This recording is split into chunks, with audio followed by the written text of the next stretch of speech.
Olá, meus queridos e queridas, a paz do Senhor, tudo bem com vocês? Eu sou o professor Daniel Ramos e estamos em mais uma aula da Escola Bíblica Dominical. Essa lição belíssima, né? Meu Deus do céu, como é que um autor coloca um tema tão pertinente como este? Vocês sabem que eu sou muito crítico com relação às lições da EBD, né? Alguns temas que, nosso Deus, ninguém merece, são no mínimo desafiadores e por que não dizer enfadonhos. Ninguém entende de onde que a CPAD tirou aquelas as relevâncias para debater tal tema, mas este dons ministeriais ou dons espirituais e ministeriais servindo a Deus e aos homens com poder extraordinário é mais do que bem-vindo. Já estamos na lição terceira.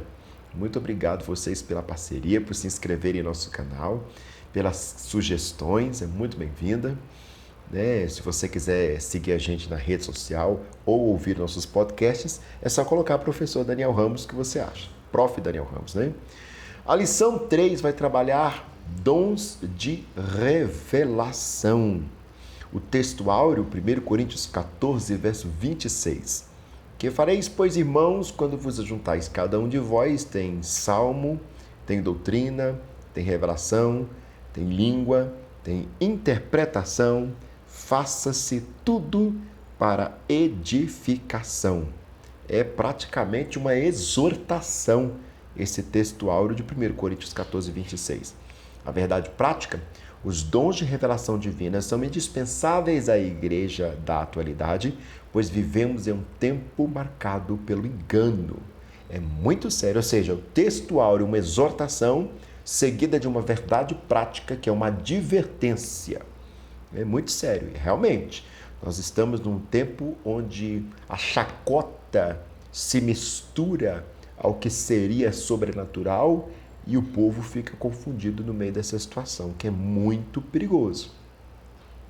O autor selecionou pelo menos 3 textos para a sua leitura bíblica em classe, que você pode ler na sua Bíblia, na sua revista de escola dominical, que está em 1 Coríntios 12, versos 8 e 10, Atos capítulo 6, verso 8 ao 10 e Daniel capítulo 2, versos 19 ao 22. Aí você faz a leitura, dá um intervalo no nosso vídeo e volta para o texto para a gente colocar aqui. O objetivo geral desta lição é expor os dons que fazem parte da categoria dos dons de revelação. Quais seriam eles? A pergunta que não quer calar. Os objetivos específicos: conceituar o dom da palavra, da sabedoria, explicar o dom da palavra da ciência e refletir a respeito do dom de discernimento de espíritos.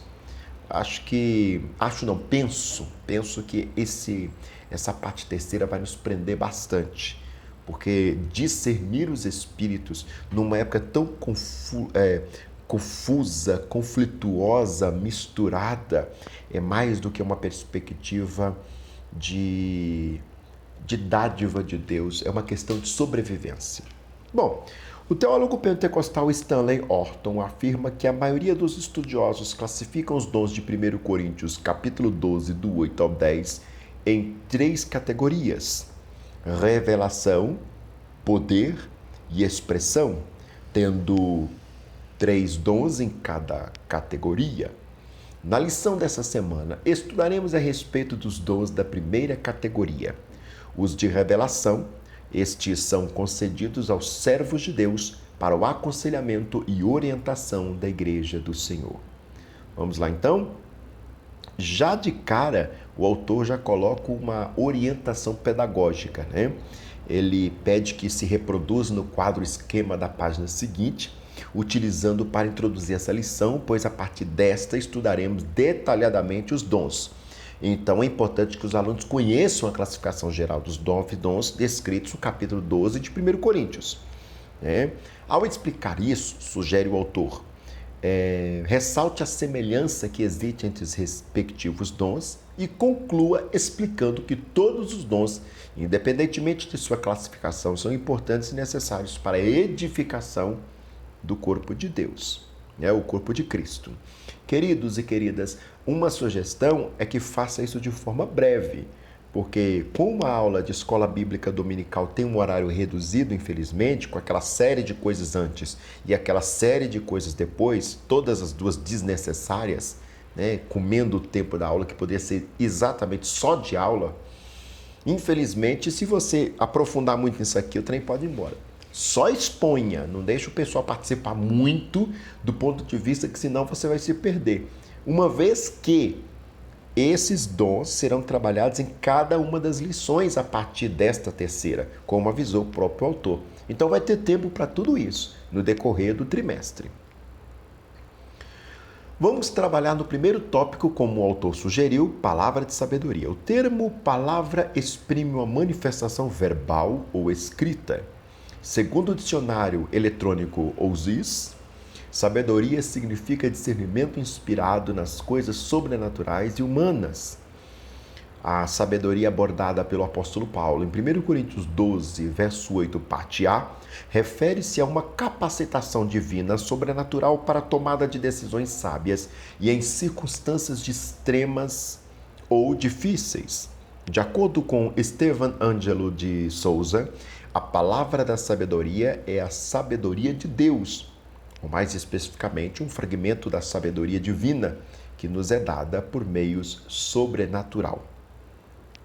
Se alguém souber quem é esse Estevan Ângelo de Souza, que eu imagino que tem alguma ligação com o dicionário OSIS, aí vocês colocam aqui embaixo para me ajudar, porque realmente eu não estou lembrado desse nome aqui agora. Ou a gente nem faz referência desse nome, né? Eu não sei porque que o autor colocou isso aqui. Embora na antiga aliança os dons espirituais não fossem plena e claramente evidenciados como nova, alguns episódios do Antigo Testamento vislumbram o quadro de Deus conferir aos homens sabedoria do alto para executar tarefas ou decisões. Antes de qualquer coisa, a gente tem que atentar, queridos e queridas, para a questão da sociedade teocêntrica. Não necessariamente eu creio que eram revelações de Deus, mas o autor que vê a sociedade, né, o autor do texto bíblico, que vê a sociedade como uma sociedade teocêntrica, entende que toda a sabedoria que está acontecendo no meio social, civil, político, militar, enfim, é sabedoria de Deus, né? Sim e não. Sim, porque nós sabemos que Deus é a fonte de toda a sabedoria. Não, porque são coisas naturais ao ser humano. Então, misturar uma coisa com a outra pode deixar ainda mais complexo o assunto, se é que tem jeito de fazer isso. Muito cuidado com isso, né? Do ponto de vista social, a sociedade ela é teocêntrica, então ela entende que tudo gira em torno de Deus, tudo. Bem diferente da sociedade que nós vivemos hoje. Um exemplo disso é a revelação e a interpretação de sonhos de Faraó através de José, o filho de Jacó. Neste caso, sim. Gênesis 41, do 14 a 41. Ele não apenas interpretou os sonhos de Faraó, mas trouxe orientações sábias para que o Egito se preparasse para o período que estava para vir. A habilidade do rei Salomão em resolver causas complexas igualmente é um admirável exemplo de dom de sabedoria no Antigo Testamento. 1 Reis 3:16 ao 28, 4:29 ao 34. Nós temos que saber o que é o fato e o que é a leitura que o escritor faz a partir de um fato. São duas coisas completamente diferentes. E na leitura bíblica é bem interessante a gente fazer esse tipo de análise, né? Ah, mas você não está muito metódico com a Bíblia? Bom, é as Sagradas Escrituras que me dá autorização para examinar as Escrituras. O que é exame? Se não apurar os fatos, como são, se são e que realidade estão contextualizados. O contexto é a grande resposta para repreender de fato qualquer pretexto, né? É o contexto que reafirma o texto. Do contrário, é hermenêutica tendenciosa. No Novo Testamento, podemos tomar como exemplo da palavra de sabedoria a exposição da Escritura realizada pelo diácono e primeiro mártir cristão, Estevão. O livro de Atos conta-nos que os sábios da sinagoga, chamada dos libertos, não poderia resistir à sabedoria e ao espírito com que falava. Atos, capítulo 6, verso 9 ao 10. Já é uma coisa bem diferenciada do que acontecia necessariamente no Antigo Testamento, né? Só um comentário aqui. O autor deu a sugestão de orientação pedagógica e ele mesmo coloca, já na página 20, uma classificação geral dos dons. Então, se você quiser levar isso pronto para a sala de aula, num papel manilha, né, aquele papel marrom, ou uma cartolina, sei lá, já fica bem interessante. Ou até mesmo fotografar essa parte da lição e mandar no WhatsApp, já colocando a perspectiva de que vai ser abordado. Eu gosto muito do meio eletrônico para ajudar na aula, porque hoje a tecnologia está à nossa disposição, né? Nessa pandemia ficou provado mais do que nunca que essa sociedade está irremediavelmente tecnológica. Então, a gente tem que usar isso em benefício da evangelização, da igreja, enfim. Eu sou youtuber, então dispenso. Apesar de que eu não me considero youtuber, eu me considero professor.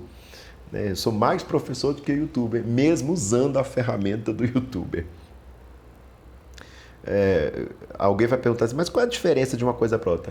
A diferença é que o youtuber está preocupado em influenciar pessoas a partir de uma perspectiva que ele entende como verdadeira, como certa, como interessante. No meu caso, eu não estou preocupado em necessariamente influenciar pessoas, mas de compartilhar aquilo que já está pronto, que é a doutrina da igreja. O nosso canal é 99% de doutrina, então é isso que eu quero fazer aqui. É um pouco diferente de influencer, né? Eu não quero expor minhas ideias, não quero falar o que eu penso, não estou muito preocupado com isso não. Mas sim partilhar a doutrina. Eu acho que isso me tira da categoria de influencer. A palavra de sabedoria é de grande valor na tarefa do aconselhamento pessoal. E em situações que demandam uma orientação no exercício do ministério pastoral, entretanto, tenhamos cuidado para não confundir a manifestação desse dom com o nosso desejo pessoal. Lembremos-nos de que Deus manifesta os dons em nossas vidas segundo o conselho de sua sabedoria, e não na nossa. Tenhamos maturidade e cuidado no uso dos dons. Eu confesso para os irmãos que agora este primeiro tópico deixou um pouco a desejar. Vamos fazer o recurso que vem logo após a exposição do tópico, né, que é o Conheça Mais. Vamos ver o que fala aqui na Declaração de Fé das Assembleias de Deus, para a gente pontuar de fato o que é, né, o dom de palavra de sabedoria. Abre aspas. O dom da sabedoria é um recurso extraordinário proveniente do Espírito Santo, cuja finalidade é a solução de problemas igualmente extraordinários. Como dom espiritual, é uma espécie de sabedoria dada por Deus. É a capacitação do Espírito Santo na vida da igreja para a orientação e conselho aos crentes sobre dificuldades, cuja solução está fora do seu alcance no dia a dia da igreja. Para ler mais, consulte a obra Declaração de Fé das Assembleias de Deus, CPAD, na página 173 e 174. Eu gostei mais disso. Traduzindo, é um recurso extraordinário, proveniente do Espírito Santo, cuja finalidade é a solução dos problemas igualmente extraordinário. Eu tenho um problema extraordinário e, através do Espírito Santo, eu tenho um recurso extraordinário para a resolução deste problema. Segundo a Declaração de Fé das Assembleias de Deus, isto é o dom de palavra da sabedoria. Eu penso que a Declaração de Fé foi muito mais transparente agora, apesar de continuar ainda no campo da subjetividade, né? Eu sei que é complexo colocar os mistérios no campo da objetividade, né?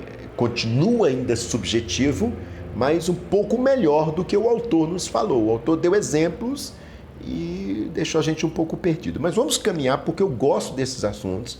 Eu penso que o tema é pertinente, ainda que o autor não resolva a temática e coloque a bomba na nossa mão, que somos professores, né? Estamos lá diante do aluno, em sala de aula, mas vamos ver o que acontece. A síntese do tópico primeiro vai dizer: a sabedoria, a que se refere 1 Coríntios 2,8, não é humana, adquirida mediante os livros ou nas universidades, mas sim uma capacidade sobrenatural divina para tomar decisões sábias e em circunstâncias extremamente difíceis. Ou seja, é uma intervenção de uma perspectiva divina dentro de uma situação extraordinária. Lembre-se que há uma diferença jurídica entre o ordinário e extraordinário.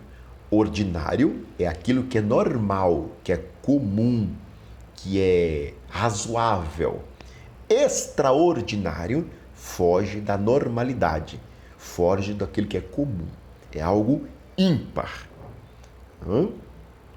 Vamos então agora entrar no segundo tópico. Eu acho que a temática sabedoria, palavra de sabedoria, já está mais que satisfeito. Palavra da ciência. O que seria palavra da ciência? O segundo tópico, né? Palavra da ciência é o dom que se relaciona ao ensino das verdades da palavra de Deus, cujo resultado da iluminação do Espírito Santo acerca das revelações dos mistérios de Deus, conforme aborda Stanley Orton. É muito conhecido esse autor no nosso meio, né? Em sua teologia sistemática pela CPAD. Este dom também se relaciona à capacidade sobrenatural concedida pelo Espírito Santo ao crente para este conhecer fatos e circunstâncias ocultas. Ou seja, palavra de ciência é o ato de conhecer pelo poder de Deus algo que está oculto à visão natural. Palavra de ciência. Qual é a função deste dom? O dom da palavra de ciência não visa servir os propósitos triviais. Mais uma vez, o autor retoma a perspectiva de ostentação, de vanglória, essas besteiras aí que não revela outra coisa a não ser as nossas meninices. Como de descobrir o significado dos tecidos do tabernáculo, a identidade da mulher de Caim. Pelo amor de Deus. Irmão, se tem uma coisa que eu detesto enquanto professor de teologia, são perguntas não relevantes. Não tem necessidade. A pessoa vira para mim e pergunta: irmão Daniel, qual é o fruto que o homem comeu lá na... Gente do céu, a mesma Bíblia que você leu é a Bíblia que eu leio. Por que eu que estudei teologia sei e você não? Irmão Daniel, o que é o espinho na carne de Paulo? Bom, o texto já disse, é na carne de Paulo, não é na sua, então vai cuidar da sua vida. Deixa Paulo, pelo amor de Deus, não é da sua conta não. E nem da minha, Deus me livre, eu já tenho os meus. Né? Outro dia eu brinquei com a irmã, ela insistiu tanto. Não, mas você é professor de teologia, você tinha que saber o que era o espinho na carne de Paulo. Eu falei: irmã, eu sou um cacto inteiro. Cacto é aquela planta cheia de espinho, né? Você acha que eu estou preocupado com um espinho na vida de Paulo? Quando eu olho para a minha vida, eu sou um cacto inteiro. Eu brinquei com ela. Aí foi a forma que eu consegui sair daquilo. Porque, gente, não tem isso. Se não tem na Bíblia, não tem na Bíblia para teólogos e não tem na Bíblia para leigos. Leigos aqui que eu estou falando são pessoas que não estudaram teologia, né? A gente considera leigo, né? Como qualquer ciência considera alguém que não estudou aquela ciência leigo naquela ciência. Não é desmerecendo ninguém, evidentemente. Isso é mera curiosidade humana, tá vendo? E o dom de Deus não foi dado para satisfazer curiosidades. A manifestação sobrenatural deste dom tem a ver com a finalidade de preservar a vida da igreja, livrando-a de qualquer engano ou artimanha do maligno. É isso. Ou seja, o dom de palavra de ciência serve para preservar a vida da igreja, livrar a igreja do engano e da artimanha do maligno. Preservar e livrar. Só para isso que serve o dom de palavra de ciência. Aliás, só para colocar um pouquinho de mais lenha na fogueira, se você for lá em Gênesis capítulo 2, verso 15, Deus colocou o homem no jardim do Éden para o lavrar e o guardar. Lavrar, preservar, cultivar, guardar, livrar. Mas a serpente entrou no jardim que Deus colocou sob a responsabilidade do homem. Só para botar lenha na fogueira. Não vamos esgotar isso aqui agora, não. Vamos ver agora uns exemplos bíblicos de palavra de ciência que o autor coloca para nós. Ao profeta Eliseu foram revelados os planos de guerra do rei da Síria. Quando o rei sírio pensou em atacar o exército de Israel, surpreendendo em determinado lugar, o profeta alertou o rei de Israel sobre os planos do inimigo. Lá em 2 Reis 6, 8 ao 12. Outro exemplo foi na revelação de Daniel, acerca do sonho de Nabucodonosor, quando Deus descortinou a história dos grandes impérios mundiais ao profeta. Daniel 2, 3, 17 ao 19. No Novo Testamento, esse dom foi manifesto quando o apóstolo Pedro desmascarou a mentira de Ananias e Safira. Atos 5, do 1 ao 11. E pelo amor de Deus, irmãos, não vamos falar para os irmãos e irmãs, alunos e alunas, que foi o Espírito Santo que matou Ananias e Safira. O texto não disse isso. Eu sou muito sistemático com a responsabilidade da transmissão bíblica. O que a Bíblia disse, a igreja diz. O que a Bíblia não disse, a igreja não diz. Não vem com essa conversa de dar a entender que. Esse negócio de dar a entender que surge esse monte de igreja, cada uma mais esquisita, cada uma mais estranha, coisas completamente anti-apostólicas, né? Coisas completamente anticristãs, por que não dizer? Porque é tanta chocarrice que a coisa mais trabalha contra o cristianismo do que a favor. Então, muito cuidado com isso. Ah, mas quem matou Ananias e Safira? Não sei. Eu fiz 40 anos agora, dia 28 de fevereiro. Eu não sou tão velho assim, então eu não estava lá, eu não vi. A Bíblia não disse quem matou, então a gente não pode dizer quem. A Bíblia diz, e mentindo eles ao Espírito Santo, caíram como mortos. Quem que matou, a gente não sabe. E é muito estranho dizer que o Espírito Santo matou Ananias e Safira, porque tem tanta gente mentindo hoje em dia e o Espírito Santo não mata ninguém. Por que o Espírito Santo vai matar as pessoas? Uma vez que ele é espírito de vida e não de morte. E ele veio para glorificar Jesus, que veio para nos dar vida e vida com abundância. Mas que coisa mais esquisita é essa? Que coisa de louco, parece uma bipolaridade divina, se é que isso existe. Então é muito complexo essas coisas. Afirmar coisas que a Escritura, na sua excelente sabedoria, não afirmou, é no mínimo um barril de pólvora, porque vai arrebentar com um monte de outras coisas. Compromete uma série de outras argumentações. Entendeu? Se você não entendeu, meu querido, volta o vídeo e assiste de novo, porque foi muito bem explicado, vamos falar a verdade. Se tem uma coisa nessa vida que eu sei fazer, é dar aula.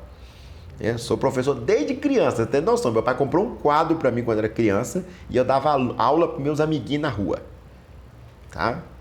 Desde criança, eu sempre soube que eu ia ser professor. O dom da palavra da ciência não é adivinhação, mas conhecimento conhecido sobrenaturalmente da parte de Deus. Aqui o autor dá uma certa alfinetada nesse povo que fica revelando identidade.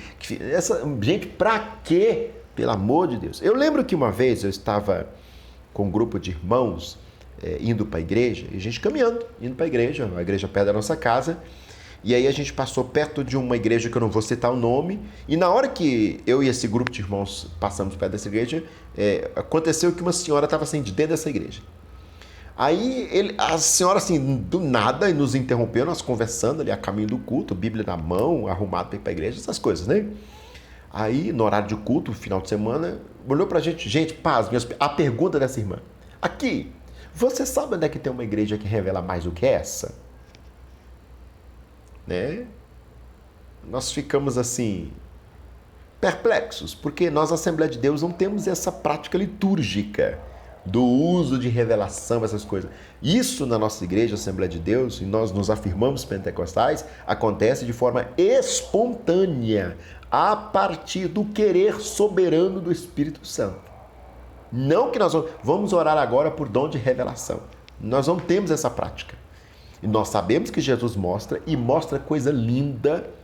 Coisa linda. Eu conheço casos de pastores que foram na casa de irmãos porque o Senhor mostrou para ele o que estava acontecendo no meio daquela família, entre aquele casal, né? Pastores que quando você batia a porta, isso acontecia muito nos anos 80, início dos 90, você batia na porta do escritório, você entra fulano de tal, já falava a gente pelo nome, né? Mas o senhor nem sabia que era eu? Não, o senhor me mostrou quando você estava a caminho e já me mostrou o que estava acontecendo. Vamos orar porque Deus vai trazer a resposta. Eu vivenciei essas coisas todas, são lindas, mas nós não especificamente oramos para que Deus venha revelar naquele momento, naquela situação específica. Não é prática da Assembleia de Deus. E eu convenho a dizer que concordo plenamente com isso, evidentemente, eu sou assembleiano, porque Deus faz como Ele quer, quando Ele quer e por que Ele quer. Porque dele, por Ele, para Ele são todas as coisas. E isso não se discute, né? Então vamos parar com essa besteira de, vou atrás de revelação. Querido, primeiro, eu vou para a igreja para que Deus se revele a mim. A minha vida eu já conheço, gente, pelo amor de Deus. Me perdoe uma expressão bem horrorosa, mas que tédio ir para a igreja e Deus ficar revelando a minha vida. É muito tédio um negócio desse. Está parecendo a mulher samaritana, o Senhor está se revelando o tempo todo lá, se tu soubesses, se tu soubesses, se tu soubesses, se tu soubesses. Ela só dá atenção de fato que ele é um homem de Deus a partir do momento que ele revela a vida dela. Gente, mas a minha vida eu já conheço. Eu não quero que Deus revele a minha vida. Eu quero que Ele se revele a mim. Porque quando Deus se revela a mim, a minha vida é transformada. O que o texto diz? Conheçamos e prossigamos em conhecer ao Senhor. Isso é conversão. Vamos conhecer o Senhor. Eu já me conheço, a minha vida eu já conheço. Aliás, eu estou com tédio de mim mesmo. Quando eu vou para a igreja, eu quero o Senhor, eu quero Deus. Síntese do tópico segundo, depois dessa pincelada. Eu falei com vocês que eu adoro essa temática. Eu adoro mesmo, não vamos faltar nenhuma lição. Vamos dar tudo isso aqui. O dom da palavra da ciência não é para servir a propósitos triviais. A manifestação sobrenatural deste dom tem a finalidade de preservar a vida da igreja, livrando-a de qualquer engano ou artimanha do inimigo. Você vê que o palavra de sabedoria e o palavra de ciência têm a mesma finalidade, preservar e livrar a igreja. Então olha para você ver, não é para vanglória, não me faz mais santo do que os outros. A ministração dos dons na minha vida é misericórdia de Deus, não é meritocracia, eu não mereço, é graça, graça é favor imerecido. Então, a partir desse pressuposto, tem que entender que toda honra e toda glória seja ao dono do instrumento, não a mim, que foi confiado o instrumento. O autor coloca uma pincelada magistral aqui, entre aspas. O dom não é uma permissão para julgar a vida dos outros. Fecha aspas. Aliás, isso aqui devia ser tirado foto dessa parte, compartilhado no Instagram, né? #CPAD. Não é. Aliás, a Bíblia não nos dá autorização para examinar a vida de ninguém. É bem verdade que a gente conhece uma árvore pelos frutos. Mas eu não fico procurando, eu olho e percebo. Investigar é outra coisa. A Bíblia nos dá autorização para examinar a Escritura. Ela nos dá autorização. Examinar, pois, as Escrituras. E a Bíblia nos dá autorização para fazer o autoexame. Examinar, pois, a si mesmo. E coma deste pão. Agora, a vida do outro, eu acho lindo aquele texto. Eu não vou relembrar a referência aqui agora, mas é lá no final do Evangelho de João, quando João, que é uma criança, ele tem no máximo 16 anos, ele está caminhando um pouco atrás e na frente está caminhando Jesus e Pedro.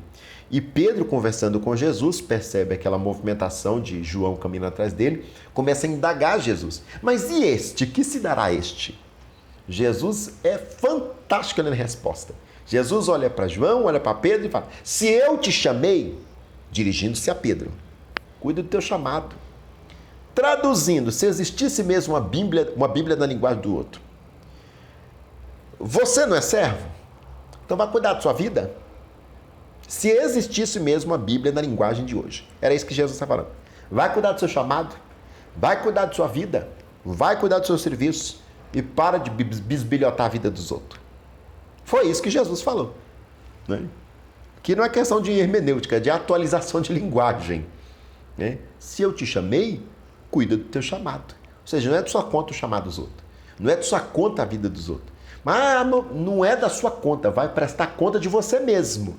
Naquele dia, eu vou prestar conta de mim mesmo. Não vamos prestar conta de esposa, de esposo, de marido, de mulher, de filho, filha, mãe, irmão, primo, pastor, rebanho. A gente vai prestar conta da nossa vida. A gente conduz as pessoas até chegar lá, no caso de uma liderança. Quando chega lá, meu filho, cada um por si. Ah, meu pastor está ali. Tá, não. Peraí. Deixa eu ver suas obras aqui. Terceiro tópico e último, evidentemente, discernimento dos espíritos. Vamos entender um pouco a respeito de discernir os espíritos. É uma capacidade sobrenatural dada por Deus ao crente para discernir a origem e a natureza das manifestações espirituais. A origem, de onde vem. Natureza, o que é. Essas duas palavras técnicas podem dar um pouco de confusão na mente do autor, do leitor, perdão. Mas origem, de onde vem, natureza, o que é. Toda vez que a gente vai estudar teologia, a natureza da teologia, ou seja, o que é teologia. De acordo com o termo grego, diacristes, o meu grego é horrível, gente. Então, por isso que eu dou aqui essa brecada de vez em quando. Eu não tenho vergonha de dizer não, porque quem sabe todas as coisas é o Espírito Santo, né? O termo grego, diacristes, ou diacrises, a palavra discernir significa julgar através de, discernir, distinguir. Ela denota o sentido de se penetrar na superfície, desmascarando e descobrindo a verdadeira fonte dos motivos. Stanley Orton afirma que este dom envolve uma percepção capaz de distinguir espíritos cuja preocupação é proteger-nos, dos ataques de Satanás e dos espíritos malignos. Você já viu que os três dons aqui, palavra de sabedoria, palavra de ciência e discernimento de espírito, têm a função de proteger a igreja do maligno? Você já notou isso? Que coisa interessante. Ou seja, não é para a vanglória, é para a nossa proteção. É ferramenta de batalha para que o nosso exército, este exército de Deus, sobreviva. 1 João 4:1 vai falar mais a respeito dessa temática. Ou seja, ele quer desmascarar. O discernimento de espírito é desmascarar. Eu me lembro de duas situações específicas na minha vida. Eu acho muito interessante, irmãos, a gente colocar a perspectiva dogmática doutrinária e também trazer alusão às experiências vividas, porque não é algo do ponto de vista do lúdico, mas é algo que nós vivenciamos. Quando eu era mais jovem, eu não me considero mais jovem, então bem jovem mesmo, lá para minha adolescência, eu lembro que o culto estava aquele culto, eu não sei que palavra que você vai usar no seu estado, aqui em Minas a gente fala um culto meio xoxo, aquele culto água com açúcar, manso, não tem glória a Deus, não tem nada, o trem parece que não está fluindo. Mas tinha uma irmã especificamente que estava muito alegre. Alegre de tal ponto que ela incomodou o presbítero da igreja. E naqueles intervalos de oportunidade de oração, oportunidade de mocidade, oportunidade de fulano, o pastor no púlpito, o presbítero, ele perguntou: a irmã está tão alegre, está querendo compartilhar alguma coisa conosco? Incomodou, porque ninguém estava sentindo. Irmãos, o poder de Deus, quando é poder de Deus, ele, de certa forma, ele contagia o ambiente. Ou Deus está querendo tratar alguma coisa, tem algo especial ali. E não estava acontecendo nada com ninguém. E ela naquele... E pai, aquela coisa de forma de incomodar mesmo. Tem alguma coisa acontecendo ali. E o presbítero, um homem muito sábio, não vou mencionar o nome dele nem no lugar onde nós estávamos na época. O que aconteceu? O que está acontecendo? A irmã está muito alegre, quer compartilhar isso conosco? Ah, eu estou vendo o anjo do Senhor, estou vendo o anjo e ele está reluzindo na minha frente, tá? Pastor, tá tudo bem. E como é que é esse anjo? Ah, ele é muito iluminado. Tudo bem. Então, da próxima vez que a irmã vê o anjo do Senhor, a irmã observa ele totalmente. Tudo bem. Irmãos, o espírito maligno, ele não pode, ser perfeitamente verdadeiro. Ele é um engano. E o que é um engano? É a mentira com a aparência de verdade. E você tem que descobrir aonde está a mentira para desmascarar. Isso pode ser através da perspicácia, evidentemente, que tem gente muito perspicaz, gente desconfiada, Pode acontecer também uma exposição de uma falsa doutrina. Não, peraí, essa questão que você está trazendo, isso não bate com a Escritura. Isso é uma perspicácia. E pode ser também uma questão espiritual, como é que acontece o dom de discernimento de espírito. Ela olhou o anjo todinho, quando olhou o pé do tal do anjo, era pé de pato, tipo pato. Uma coisa escamosa, mas com... Na hora a igreja começou a repreender. Irmãos, aí sim o fogo caiu na igreja. Você não tem noção. Porque o povo começou a pelejar contra aquilo, clamando o sangue de Jesus para a proteção da igreja e repreendendo aquela situação em o nome de Jesus. Mas é necessário nós ver toda a situação para, inclusive, fazer análise. O discernimento de forma rasa não é exatamente o que pode. Tem que se penetrar na superfície.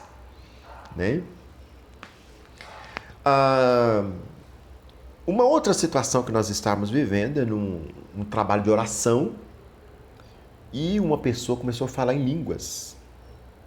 E acredite, o grupo inteiro de oração ficou maravilhado com aquelas línguas. Porque a gente sabe que existem irmãos que falam em línguas e existem irmãos que falam línguas maravilhosas, que a gente fica encantado com a sonoridade das línguas. A gente sabe disso. Isso não é segredo para ninguém. Mas quando aquela pessoa veio, na hora, o irmão que estava dirigindo o trabalho estendeu a mão, te repreendo no nome de Jesus. E quando ele falou isso, houve duas situações. De imediato, todo mundo assustou, porque foi repentino, e a pessoa que estava falando em línguas, realmente o que estava nela manifestou. E começou a xingar palavras indecorosas, coisas assim do mais baixo nível. E isso é o Espírito Santo, evidentemente. São situações que, graças a Deus, eu tenho experiência de ter vivido, visto, e o nome do Senhor foi glorificado. Ou seja, protege a igreja. O que não é dos nossos não fica no nosso meio, não é bem-vindo. E nada de ficar esse negócio, quem é você? Qual é o teu nome? O que você quer fazer com ela? Querido, o nome é enganador. O que quer fazer com a pessoa? Roubar, matar e destruir. Pronto. Vamos lá. As fontes das manifestações espirituais. Ao longo das Escrituras, podemos destacar 3 origens das manifestações espirituais no mundo: Deus, o homem e o diabo. Mas existe manifestação espiritual a partir do homem? Sim. Sim. Eu não sei se vocês se lembram, tinha um doutor muito famoso ali no programa de televisão, ele já faleceu, o Padre Quevedo. Ele estudava uma ciência chamada parapsicologia. A parapsicologia, ela trabalhava as manifestações espirituais de origem humana. Não era Deus nem o diabo, era o homem que estava fazendo. Coisa andando dentro de casa, era barulhos, enfim, uma série de coisas que na verdade era a mente humana fazendo. E isso existe, é uma ciência. Meu querido, a mente humana é tremenda. Não se apavore, não se pasme. Apesar de nós espirituais termos uma péssima mania de imediatamente espiritualizar tudo. Chega a confundir opressão com depressão. Imagina que absurdo. Opressão é origem maligna. Depressão é de origem psicológica ou psiquiátrica. É verdade que pode existir depressão com origem na opressão, como pode existir uma dor de cabeça com origem na opressão. Vê se você percebe. Mas não necessariamente uma coisa é a outra. Tem que ter um discernimento do que está acontecendo. Uma profecia, por exemplo, pode ser fruto da ordem divina ou da mente humana ou ainda de origem maligna. Como saber? Aqui o dom de discernir os espíritos tem um papel essencial de preservar a saúde espiritual da congregação. Segundo nos ensina o pastor Stephen Angelo, o discernimento de espíritos não é a habilidade de descobrir as faltas alheias.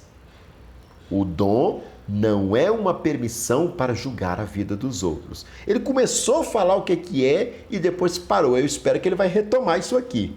Você viu que ele começou a falar a questão, mas depois ele foi para outro âmbito, dizendo o que não era. Não sei se vocês percebem isso, mas em se tratando dos dons, a gente está muito mais preocupado em dizer o que não é do que de fato é. A palavra de Deus nos ensina que os espíritos devem ser provados. Toda a palavra que ouvimos em nome de Deus deve passar pelo crivo das Sagradas Escrituras, pois o Senhor Jesus nos advertiu sobre os falsos profetas. Ele ensinou-nos que os falsos profetas são conhecidos pelos frutos que produzem, isto é, pelo caráter. É muito perigoso isso aqui, porque a gente vai acabar analisando uma profecia pela pessoa. Muito cuidado isso aqui. Jesus conhece o segredo do coração humano, mas nós não. E por isso precisamos do Espírito Santo para revelarmos a verdadeira motivação daqueles que falam em nome do Senhor. É verdade que uma pessoa que não tem uma vida no altar dificilmente pode ser alguém inspirado pelo Espírito Santo. E na verdade ele está aí com péssimas intenções, inclusive de vangloriar-se.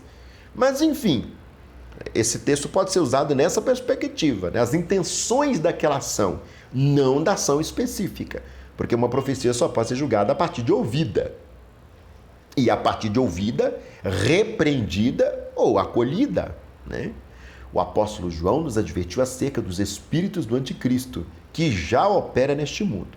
A síntese desse tópico terceiro, o dom de discernimento do espírito é a capacidade sobrenatural dada por Deus ao crente para discernir a origem, de onde vem, e a natureza, o que é, das manifestações espirituais do crente. Ele conclui dizendo: a Igreja de Jesus Cristo necessita dos dons de revelação para discernir o que é certo e errado, o legítimo e o falso. Os falaciosos ensinos e as manifestações malignas podem ser desmascaradas pelo dom do discernimento do Espírito. Que Deus conceda à sua igreja dons de revelação para não cairmos nas astutas ciladas do inimigo. Inclusive, agora falo eu, impondo doutrina que não tem fundamento bíblico. Outro dia, eu vi um vídeo na internet compartilhado aos milhões de um pastor que estava literalmente demonizando os irmãos que torcia para time A ou time B. Isso não tem na Bíblia. Não existe isso. Isso é só brincadeira. Não tem nada a ver com doutrina. Se a gente ler Atos 15, a gente vai saber o que é a doutrina da igreja. E aí? Dom de espíritos, ou discernimento de espíritos, palavra de ciência, palavra de conhecimento, é muito mais necessário do que isso. Mas a última coisa que não deve faltar aqui nessa aula: o Espírito Santo glorifica a Cristo. Se glorificou a instituição, seja ela qual for, o Espírito Santo não glorifica a Assembleia de Deus ou qualquer outra igreja. O Espírito Santo não glorifica a pessoa que é usada. Seja apóstolo, pastor, bispo, papa, padre, não interessa. O Espírito Santo glorifica a Jesus Cristo. Se tudo que foi dito tem como alvo a glorificação do nome de Jesus, pode ser sim de origem do Espírito Santo. Porque esse é o papel dele, glorificar a Jesus Cristo. Deus abençoe vocês. Não esquece de mim nas orações, não. Eu preciso muito. Só Deus sabe. Beijo.